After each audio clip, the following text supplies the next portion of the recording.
Olá pessoal, bem-vindos à disciplina Física 3.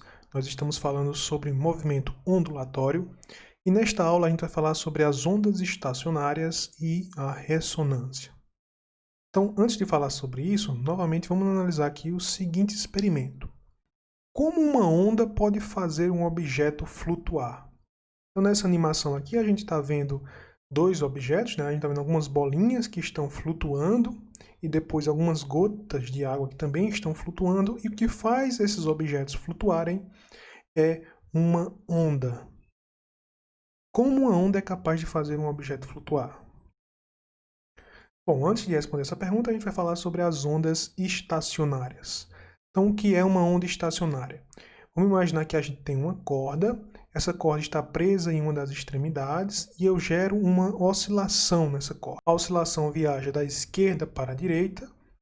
Quando chega aqui na ponta onde ela está fixa, né? Onde ela está presa, ela muda de sentido e vai no sentido contrário com velocidade v também, de módulo igual a v. Então, nesse caso específico, eu tenho a onda y1, que é a onda que viaja no sentido da esquerda para a direita, e tenho a onda y2, que viaja no sentido contrário. A única diferença entre essas ondas, entre essas funções harmônicas, é ali o sinal de menos que antecede ômega vezes t, e na outra onda o sinal de mais que antecede ômega vezes t. Então, o sinal de menos na primeira onda indica que ela viaja da esquerda para a direita, o sinal de mais indica que ela viaja no sentido contrário, né? O sinal de mais na segunda onda indica que ela viaja no sentido contrário. A partir dessas duas ondas, eu posso escrever a minha onda resultante.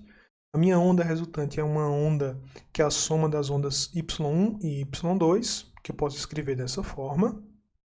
Posso supor que as amplitudes são as mesmas, então eu isolo a amplitude y0, e aí eu vou ter que a função y, que é a função de onda resultante, né, da superposição dessas duas ondas, vai ser igual a y0 multiplicado pelo seno de kx menos ômega t, mais o seno de kx mais ômega t.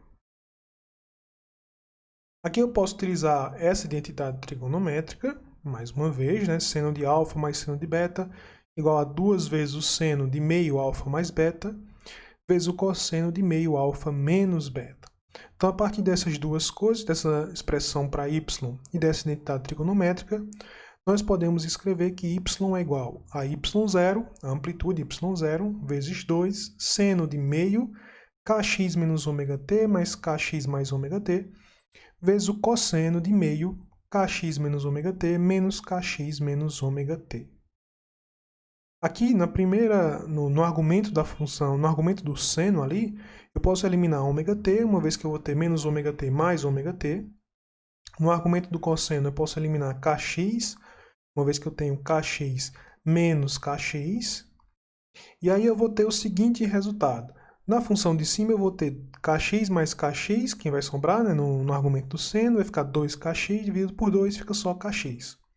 Portanto, a função resultante vai ser y igual a y de xt igual a 2y0, seno de kx, e o segundo argumento, o argumento do cosseno, né, vai ficar menos ômega t, dá menos 2 ômega t, dividido por 2, fica menos ômega t, só que o cosseno tanto faz se o argumento é positivo ou negativo, portanto, vai ficar cosseno de ômega t.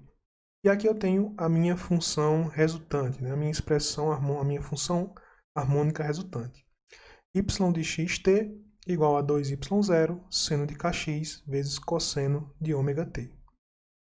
Note que aqui eu tenho uma expressão que depende apenas de x, que é seno de kx, e tem outro termo que depende apenas do tempo, que é cosseno de ômega t. Então, nesse caso, a minha função resultante, né, a minha função harmônica resultante, vai ser uma onda do tipo f de x vezes g de t. Ou seja, é um termo que depende de x, uma função que depende de x, multiplicada por uma função que depende apenas do tempo. Se eu posso escrever a minha função de onda desse tipo aqui, uma função de x multiplicada por uma função do tempo, eu chamo essa onda de onda estacionária. Então, essa característica é uma característica das ondas estacionárias, né? Você pode dividir e separar a parte espacial da parte temporal das ondas estacionárias. Vamos analisar aqui uma onda estacionária. E em uma onda estacionária, a amplitude ela varia com a posição. Então veja só, aqui a gente tem alguns pontos nessa onda, e nesses pontos, o valor do seno de kx é igual a zero. Isso significa que nesses pontos o valor de y é zero. Então eu tenho aqui esses dois pontos, terceiro ponto seno de kx é igual a zero, quarto ponto, enfim. Nesses pontos, em todos esses pontos, o seno de kx é zero. Esses pontos são chamados de nós da onda estacionária. Então, para que o seno de kx seja igual a zero, isso vai acontecer quando kx for igual a n vezes π, onde n ele é 0, 1, 2, 3 ou qualquer outro número inteiro.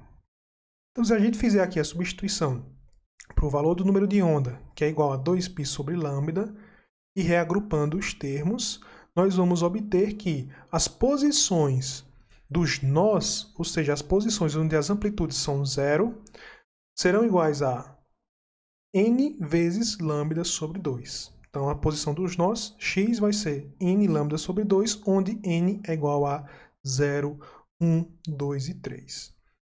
Então, sempre que o valor de x for um desses valores, né, n multiplicado por lambda sobre 2, onde n é 0, 1, 2, 3, a gente vai ter uma posição onde existe um nó.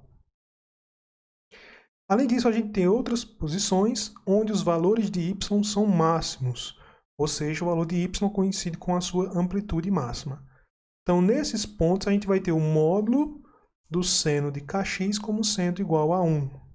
Lembre-se que o seno de kx ele varia de menos 1 até mais 1. Então, nesses pontos onde o seno de kx é mais 1 ou menos 1, a gente vai ter a onda com amplitude máxima. Portanto, aqui, nesses dois pontos, a gente tem módulo de seno de kx igual a 1, aqui também. Todos esses pontos, o módulo do seno de kx é igual a 1. Então, esses pontos são chamados de antinós da onda estacionária. E aí, isso vai acontecer, um antinó vai acontecer toda vez que k multiplicado por x for igual a meio de π, 3 meios de π, 5 meios de π, e assim sucessivamente. De modo que eu posso escrever aqui uma expressão geral, que kx vai ser igual, quando for um antinó da onda estacionária, isso vai ser igual a n mais meio vezes π, onde n é igual a 0, 1, 2, 3 ou qualquer outro número inteiro. Se a gente fizer aqui mais uma vez k, número de onda, igual a 2π sobre lambda, e reagrupar os termos, a gente vai obter que as posições dos antinós são as posições para as quais n mais meio é multiplicado por lambda sobre 2, onde n é igual a 0, 1, 2 e 3. E aí vamos responder a nossa pergunta inicial. Como uma onda pode fazer um objeto flutuar? Então aqui a gente tem, por exemplo, dois alto-falantes. Esses alto-falantes eles podem produzir ultrassons. E vamos dizer que a gente tem uma onda estacionária aqui se propagando entre esses alto-falantes. Então, no caso, nessas ondas estacionárias, os nós das ondas estacionárias, eles são regiões onde a pressão da onda, as pressões nessas regiões são mínimas. Enquanto nos antinós nós temos regiões com pressões máximas. Então, se a gente consegue colocar um objeto exatamente no nó dessa onda, onde a pressão é mínima, a pressão do ar, no caso ali, é mínima, o objeto acaba ficando preso no nó. Ele não consegue nem subir, nem descer, porque ali você vai ter uma pressão forçando ele para baixo, outra pressão forçando para cima, ele acaba ficando ali em equilíbrio na região de menor pressão. Então é por isso que uma onda estacionária, pode fazer um objeto flutuar, como esse caso que a gente está vendo aqui. Vamos considerar novamente aqui uma onda que se propaga em uma corda. Essa corda ela está esticada entre duas presilhas, ou seja, ela tem os dois pontos da corda, os dois extremos da corda estão fixos. E essa onda vai ter uma onda, nessa corda vai ter uma onda estacionária se propagando nela. Então, para algumas frequências, a interferência, ou seja, a superposição dessas ondas, produz uma onda estacionária, como a gente viu. E uma onda estacionária vai ter modos de oscilações com nós e antinós. Então, esses modos de oscilações, ou essas frequências, onde a gente vai ter esses modos de oscilações, são chamadas de frequências de ressonância. Então, vamos dizer que a distância aqui, o tamanho da corda é L, e nós conseguimos provocar nessa corda uma onda estacionária dessa forma. Então, a onda estacionária ela vai ter uma barriga só, né, digamos assim. Nesse caso, o comprimento da corda L equivale à metade do comprimento de onda da onda que se propaga nessa corda. Outra onda possível, outro modo de oscilação possível é esse aqui, onde a onda ela tem duas barriguinhas, digamos assim. Ou ela vai ter, no caso, 3 nós e 2 antinós. Nesse caso, o comprimento da corda é equivalente ao comprimento da onda que se propaga nela. Ou ainda assim, uma onda estacionária com 3 barrigas, né? Que vai ter 4 nós e 3 antinós. Nesse caso, o comprimento da corda é equivalente a 3 meios do comprimento da onda que se propaga na corda. Então, ali para a primeira barriga, a gente vai ter, para o primeiro modo de oscilação, né? A gente vai ter L igual a lambda sobre 2. No segundo modo, a gente vai ter L igual a lambda. No terceiro modo, a gente vai ter 3 vezes meio de lambda. A gente pode escrever isso de uma forma mais geral, da seguinte forma. L, o comprimento da corda, vai ser igual a N vezes lambda sobre 2.